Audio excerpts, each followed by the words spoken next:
Okay, so let's say you want to get into animation but you don't know where to start. So in this video we're going to do some traditional animation and just go through that process. So the idea is we have this character and they're going to basically normal, then put their head down and kind of tilt it to the side.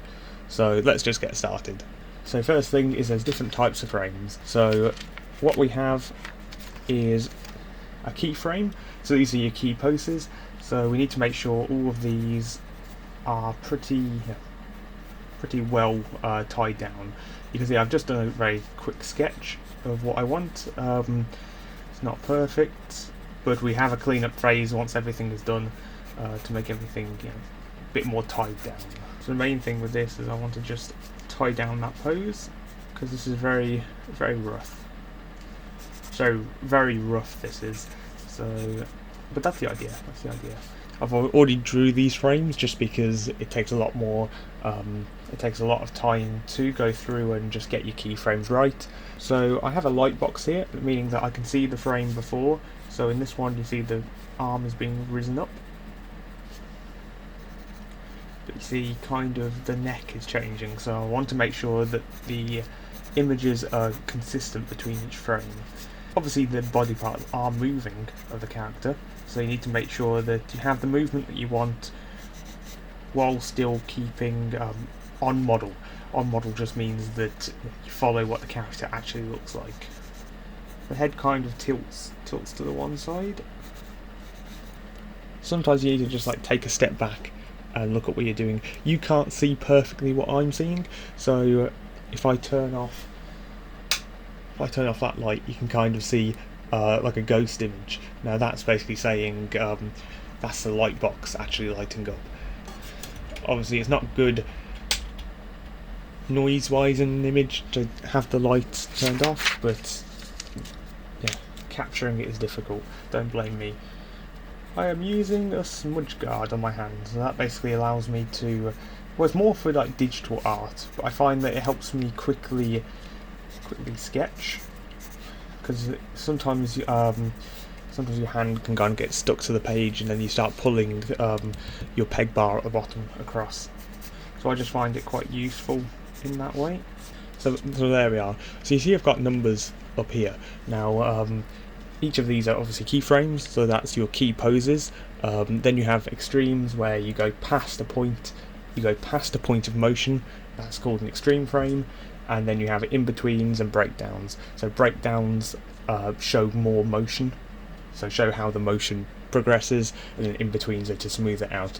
You don't want too many in-betweens, otherwise the motion doesn't look right. So you see I go to frame 28, but this doesn't mean that I'm going to draw 28 unique images. You can animate on something called threes. Threes is where a frame persistence, so how long it lasts on screen, is 3. So from frame 1 to frame 10, I'm going to draw a timing chart.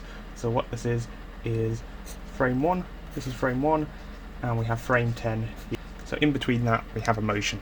So I'm animating on threes. I want one that is in the middle there. So this is going to be frame 4. So this lasts for 3 frames, 1, 2, 3. And then frame 4, we do a new image. Frame 5, 6, 7, want an image. 7, 8, 9, and then we have a new image on 10, which is that one we have drawn over there. So what I want here is I want that as a direct in-between, and here is going to be an extreme frame. So we're going to go past where the motion goes and then pull it back on frame 10. Every person has their own ways of drawing these graphs. This is how I do it. Doesn't necessarily mean I'm right. At the end of the day, it's about the end result and how you achieve that result. Some people have a longer graph where they'll show the entire motion, if it's like one smooth motion. Some people will have an extreme be really long and to show the motion. Some people will call the extreme the keyframe, even though it isn't. It's personal preference. Yeah. So here we are. So from the top frame, this is called rolling your drawings. So you can kind of see, it's hard to do it from this angle because I'm trying not to cover the camera, but you can kind of see the head rotates. So since our graph says we're doing a frame directly in between, that should be fairly easy. This is going to be frame 4, and what we want to do here is directly trace it. So what I'm going to need here, especially so you can see, is I've turned off all the studio lighting, so all you can see is what I see. So the line goes directly in between there. You can see as well on here, I drew a line here, but I haven't put it on the other frame.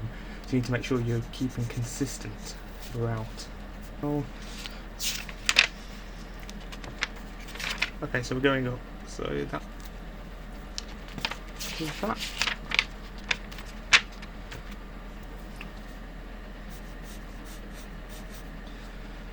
So do that. So that is frame 4. So now we need to do frame 7. So if I take off all this paper,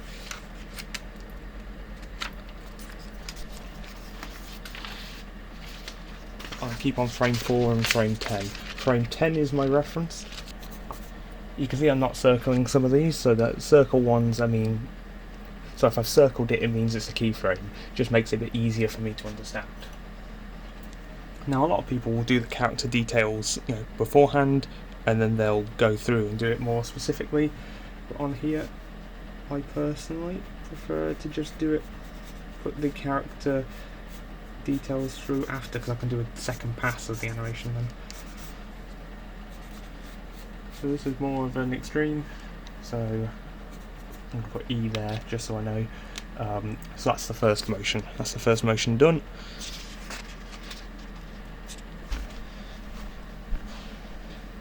Okay, so what I want here, is we have frame 10, but in between that point and frame 28, which is over here, I want that motion here to be the same, so I don't actually want it to change up until about frame. Let's say we have 3 frames on 3s for that motion where the hair goes, for instance, where the hair kind of takes time to come back to a resting position. So if we say frame 19 here, so we have 1, 2, 3, and that makes no sense because that is actually 2 frames. So 1, 2, 3, and then we change the frame, so it's actually 2. So yeah, I'm just going to do that. I'm going to mark that as hair. So that's the hair coming to a resting position after that first motion. So on frame 19, then what we're going to do is we want on frame 27, 6, 5 and 25, we want it as an extreme. 24, 23, 22. So frame 22, and we also have frame 19, 20, 21. Oh, so it's going to be another motion like that. So from frame 19, it's going to go 1 in between, 2 in between. So in between that, we want 1 in between that and the extreme, and then the resting frame. Okay, that makes sense in my head. Don't know how much sense it makes to a viewer, but there we are. Animation takes time. It's not actually that complex, it's just figuring out what you want to do.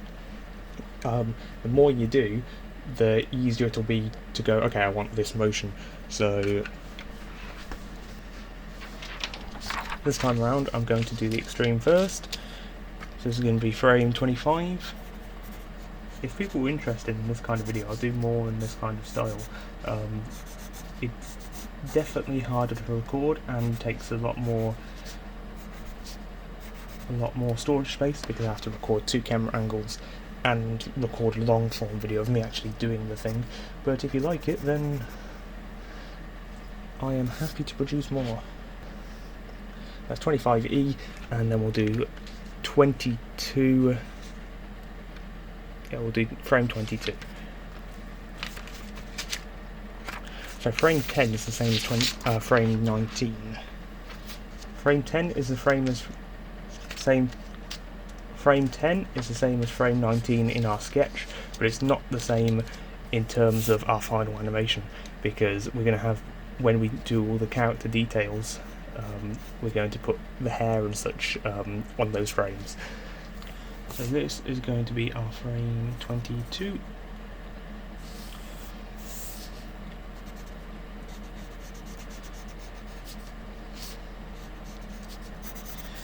You can see on my sketch I'm quite loose with how I'm drawing, just because, like, you could go extreme detail, but what is even the point?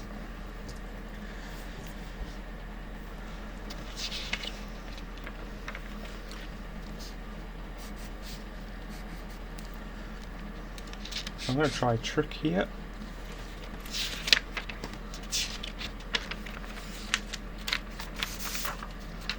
So frame 25 I'm going to line up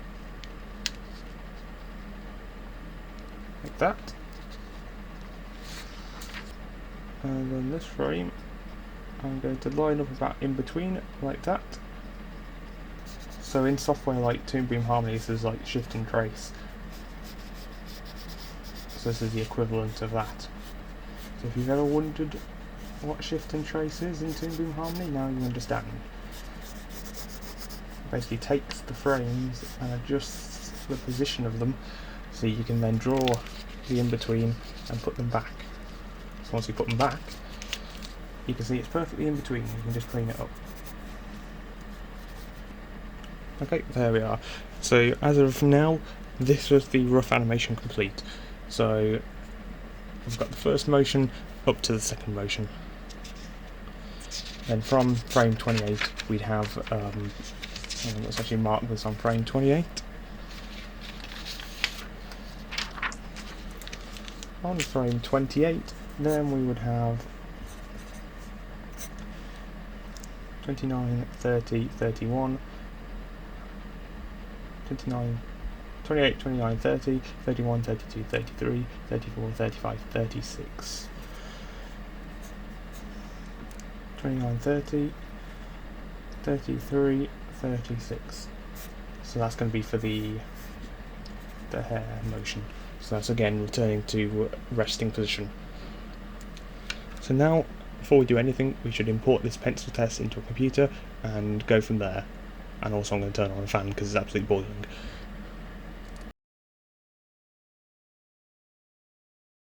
Okay, so I've imported it all into the computer and it looks pretty okay. Now what we're going to do is we need to actually animate every part of it. So there's two ways. We could either base it off the original drawings or we could use new pieces of paper for it. Now I'm going to use the original drawings just because I already have a scan of them. Basically all you need to do is grab just any DSLR. This is just a 400D from 2006. Just put the tripod over it facing the screen and just take pictures. Next we need to decide what character we want to do. So I think it's only fitting, given this channel, we do Tomo from Toon Boom. We just want some reference images here. Obviously this is what I've drawn, so let's just take that one. All we need is a reference image that we can follow. You just need like a good character reference. So you can see my process for drawing terrible art. See, look, but if this was just digital, you could bring the eyes down, but it's not. So as you can see where my hand is resting, you don't really want to, get like sweat and everything over your paper. I need an eraser. See, that looks better. It's just boiling in here. So this is the most difficult bit, actually drawing the art. So that's one thing I hate about having only one speed booster. I use EF across the board, but even something like that where I have the autofocus off, it still loses focus after I turn it off. What's the point of having manual focus if it doesn't keep the focus? But anyway, so I finished that drawing. It's alright, it's not terrible, it's not great. But next I have to transfer that over to every other frame. Hopefully the black magic is working. Yes, it is. Okay, so I have to transfer that over to every other frame and then do all the in-betweens of the hair moving as the motion of the character moves. So that's going to be a pain in the ass, but I can do it. So I'm going to put it all on all of the keyframes first. I'll put it on all the keyframes first, but you have to keep in mind that these first keyframes is after a motion. So this hair is going to be swept to this side here. So I'm going to time lapse that again. Yeah, there's no point to me to discuss everything that's going on, because quite frankly it's just tracing the same image over and over again in different positions. So let's do that and we'll be back.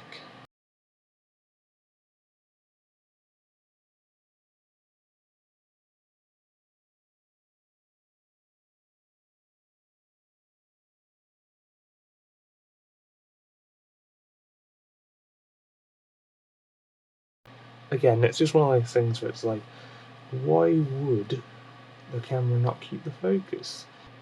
I'm going to switch to using PL lenses, so I'm going to get myself some proper cinema lenses. But anyway, so you can see that I'm finished with most of the keys and most of the breakdowns, that kind of stuff. So now it's just to go and do the in-betweens. So there's 4 that I need to complete, and then we're done. So we go number 1, number 4, number 7, number 10, and then we need 2 in-betweens between 10 and 19. So those will be the first that I do.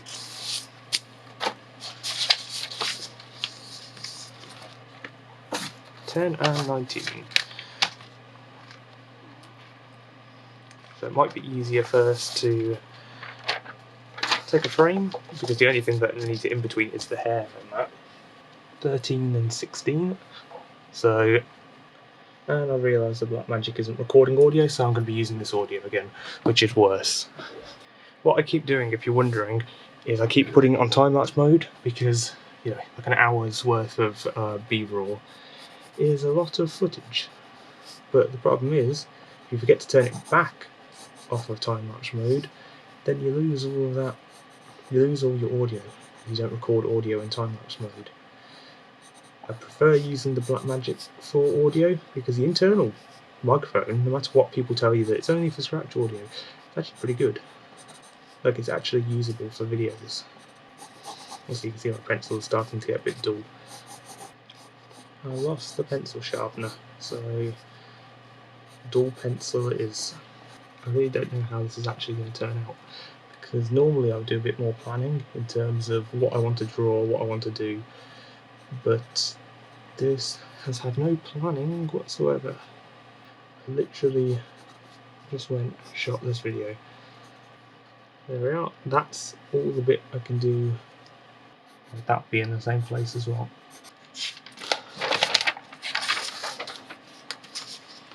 Okay, number 13.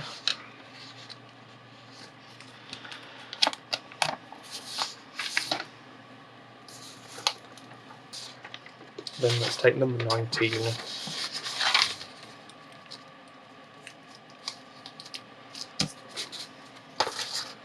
Actually, I'm just going to turn this into time-lapse mode again. So, time-lapse mode. I forgot to press record on any of that. So, what we have is we have a Canon 400D. Now, if you had like a scanner or something, you could put it through there, but yeah, there's only so much you can do if you don't have a scanner. You just chuck a camera above and shoot it like that. That would be smart. Taking off the lens cap. Once you have that in position, picture.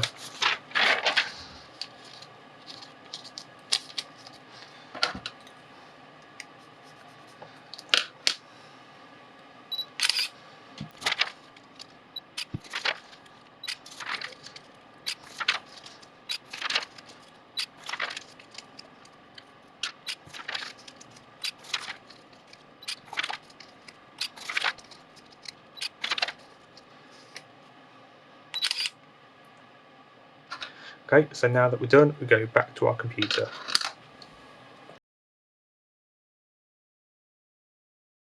Okay, so a few final touches I want to make.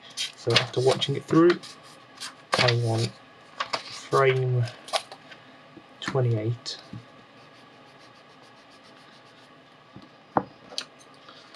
Just slightly adjust that. Just slightly adjust that so it's smaller. Almost finished. Not like this is a long video. I can assure you it's been long to produce. that should make it a bit better, just flow wise. There's a huge camera in the way because I haven't moved my 400D out the way. So number one,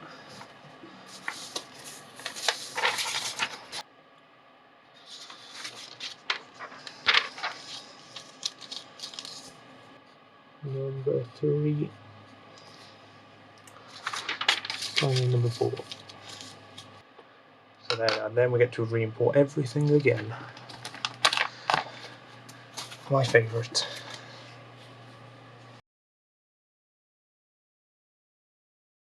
I didn't actually record an outro, so that was definitely a different video. I'm pretty happy with the result. There's things I would change. I don't think my explanations of some of the techniques were perfect, but that's fine. These test videos, thanks Adobe. This video is a test. I'll see how people like it. I'm thinking of producing more stuff like this, but we'll see going into the future. Like, comment, subscribe, and tell me what you thought. There's some videos on the screen right now. Take a look at those. I'll see you in the next one.